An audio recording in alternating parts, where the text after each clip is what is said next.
On today's episode, I tell you how I manage my finances and budget in less than 10 minutes a week.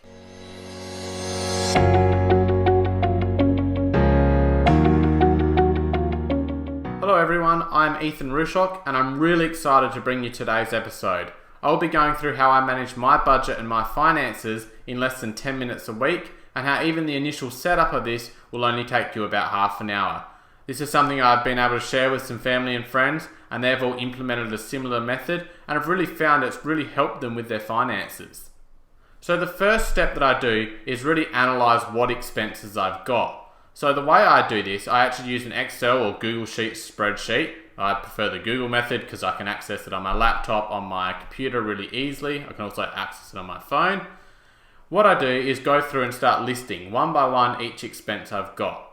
So that includes your electricity, your gas, your phone bill, any subscriptions, and I like to go as detailed as possible. So I will include Netflix, Stan as separate amounts.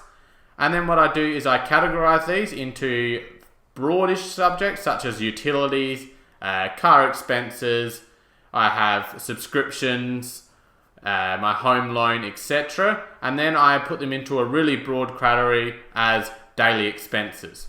So what this does, this allows me to really list through each one. I put an amount next to them, and then I put what the frequency is. So Netflix, I might put $11 a month, for instance, whereas say electricity might be $450 a quarter. I've then set up my spreadsheet so it'll automatically spit out what the weekly amount of each expense is, what the fortnightly, monthly, quarterly, and annual expense amounts are. So this is just some simple formulas. If anyone's a bit stuck on this, I can let you know how I've done it.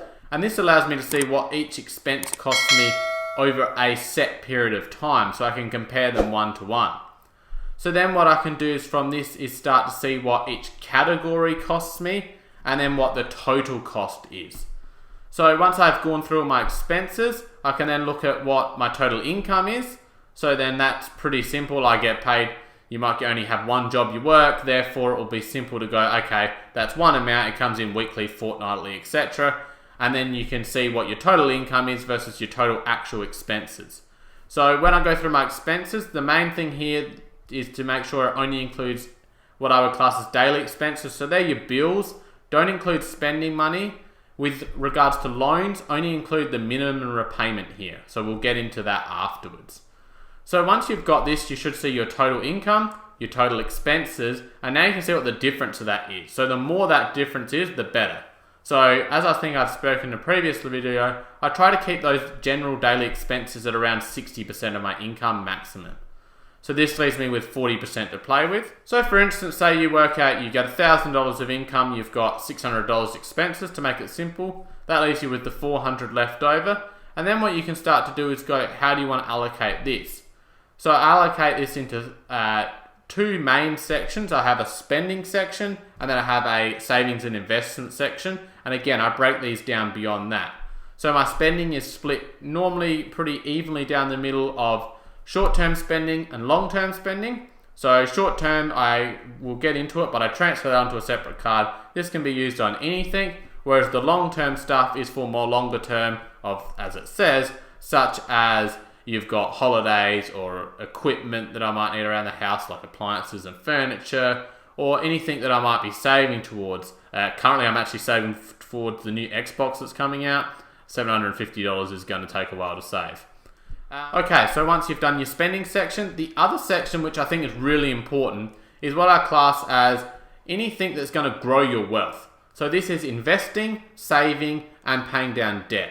So what I like to do in this section, I like to do a bit of each of those things rather than go, I'm going to put all my money into debt pay down, all my money into investing, and all my money into saving. Depends what you're aiming for in life and where you're at. So with interest rates really low, there's not as big a benefits as it has previously to throw all your money onto your debt. Because for instance, my home loan rate is about 2.97%, I believe.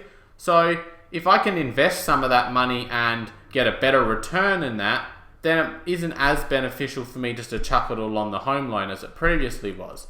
Now there's obviously tax implications, etc. to consider for these things, but yeah, I like to split it pretty evenly between investing and home loan repayments. I don't have many other debts at the moment, so that's what my main focuses are. And I like to leave a little bit aside just for some emergency fund savings that I'm just trying to top up and get to a little bit of a higher level. Okay, so step 2 is to split those broad categories, so your utilities, your spending, your long-term spending, your investments, car expenses, phone, etc., into columns on an Excel spreadsheet.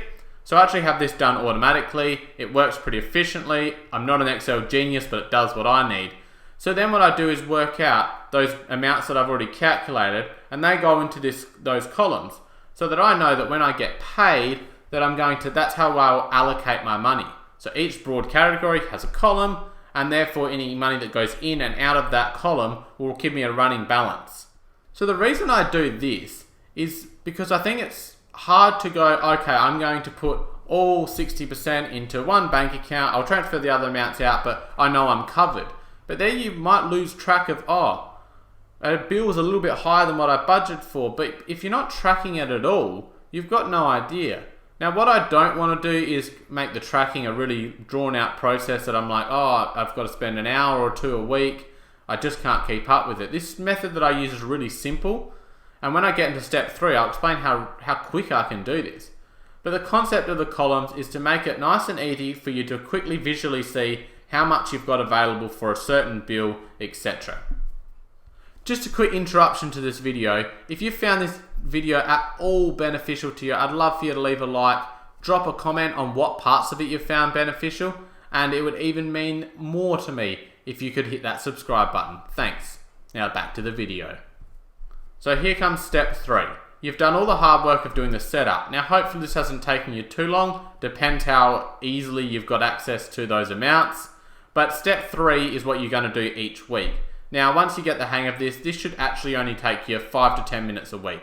Now you don't have to do it weekly, I'd do it to fit the cycle that you get paid. So if you get paid fortnightly, do it fortnightly. If you get paid monthly, do it monthly. So what I do is open up my internet banking on one tab, and I bring my spreadsheet up on another tab or another screen, and all I'm doing is entering each transaction that goes through my main account into the spreadsheet based on which column it goes to. So when I get paid the income, I've already worked out what my split of that income is going to be, so I instantly insert those amounts into each column. So I might allocate $100 for utilities, $40 for phone, $50 for spending, etc.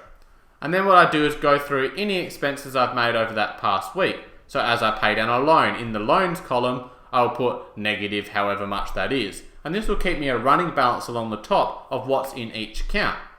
So it doesn't take that long unless you're doing bulk amount of transactions, but each week, the way I've got it set up, it normally is only 10 to 15 transactions, and it honestly takes about 4 or 5 minutes to do this part.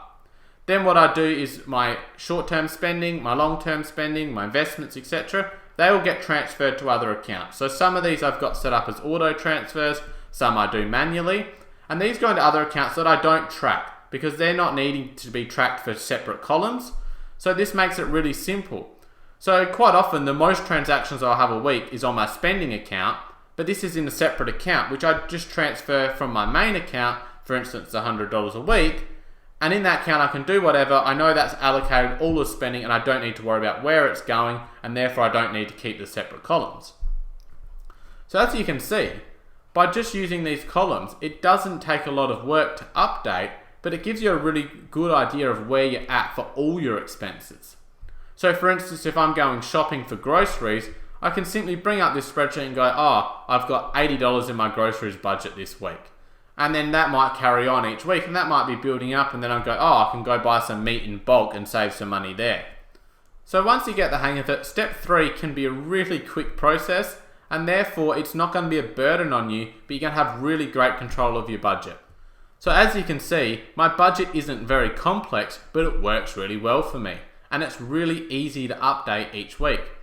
So all I have to do is get that analysis right at the beginning. I like to update that every 3 months or so, or if there's any major changes, and then I just spend my 5 to 10 minutes a week on it, and that's it.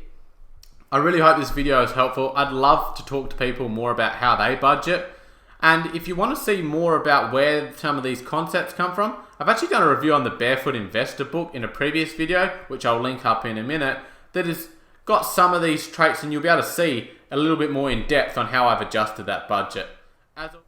Thanks for watching. Don't forget to check out that review of the Barefoot Investor that I've done, and I'll talk to you soon.